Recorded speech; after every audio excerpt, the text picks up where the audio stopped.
بسم الله الرحمن الرحيم. الرحمن علم القرآن خلق الإنسان علمه البيان. الشمس والقمر بحسبان والنجم والشجر يسجدان. والسماء رفعها ووضع الميزان ألا تطغوا في الميزان وأقيموا الوزن بالقسط ولا تخسروا الميزان. والأرض وضعها للأنام فيها فاكهة والنخل ذات الأكمام والحب ذو العصف والريحان. فبأي آلاء ربكما تكذبان؟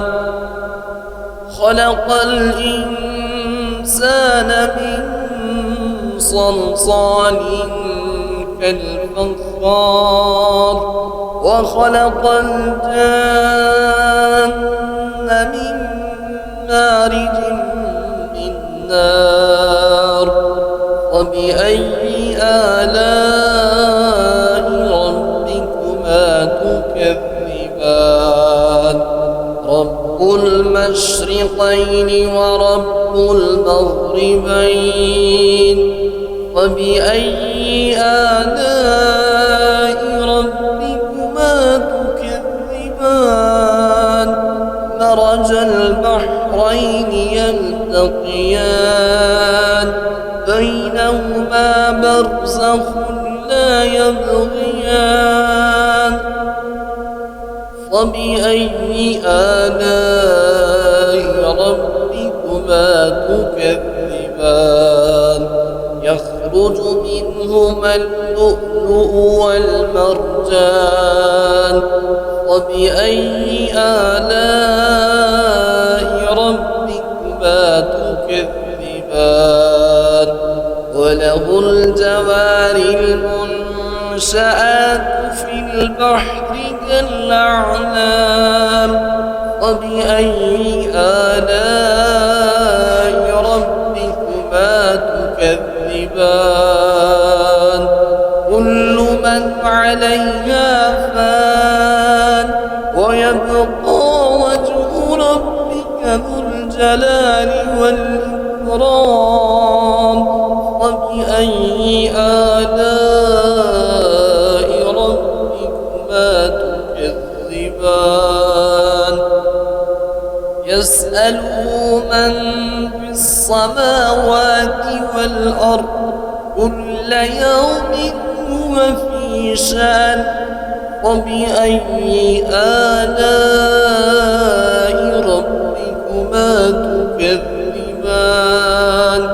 سنفرغ لكم أيها الثقلان. وبأي آلاء ربكما تكذبان؟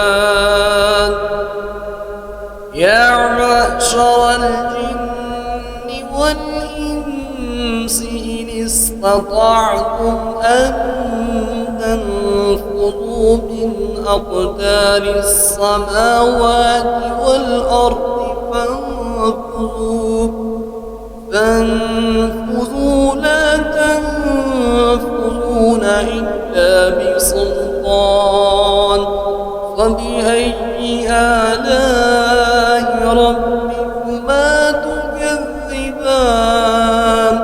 يرسل عليكما شواظ من نار ونحاس فلا تنتصران.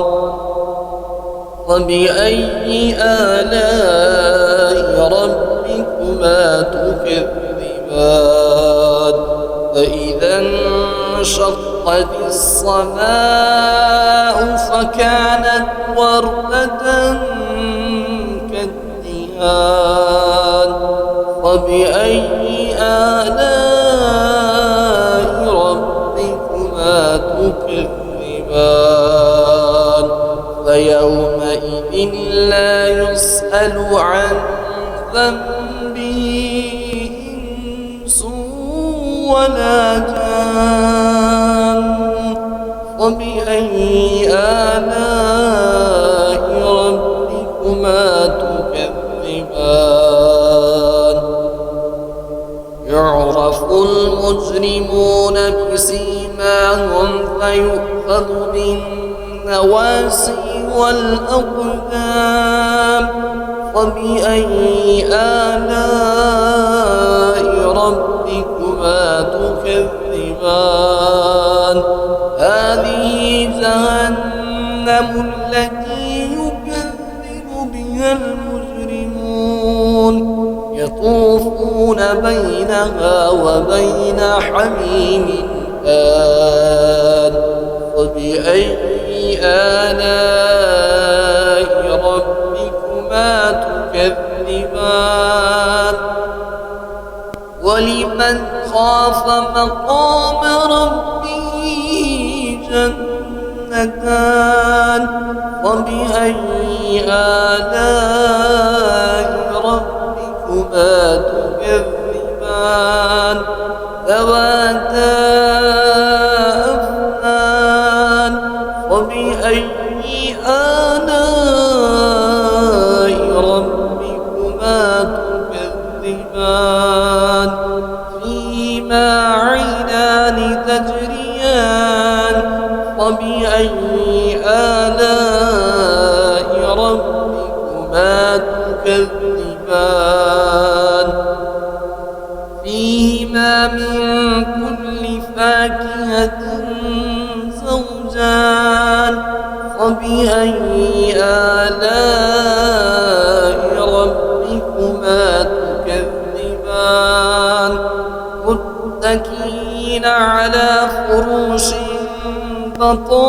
بطائنها من استبرق وجنى الجنتين دان فبأي آلاء ربكما تكذبان فيهن قاصرات الطرف لم يطمثهن إنس قبلهم ولا جان فبأي آلاء ربكما تكذبان كأنهن الياقوت والمرجان فبأي آلاء ربكما تكذبان هل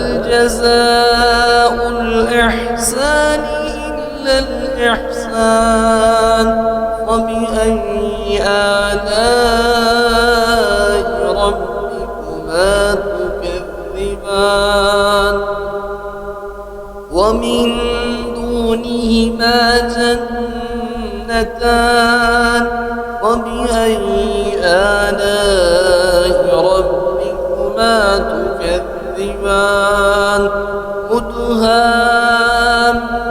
مدهامتان فبأي آلاء ربكما تكذبان فيهما عينان نضاختان فبأي آلاء ربكما تكذبان فيهما فاكهة ونخل ورمان فبأي آلاء ربكما تكذبان فيهن خيرات حسان فبأي آلاء ربكما تكذبان حور مقصورات في الخيام فبأي آلاء ربكما تكذبان لم يطمثهن إنس قبلهم ولا جان فبأي آلاء ربكما تكذبان متكئين على رفرف خضر وعبقري حسان فبأي آلاء ربكما تكذبان تبارك اسم ربك ذي الجلال والإكرام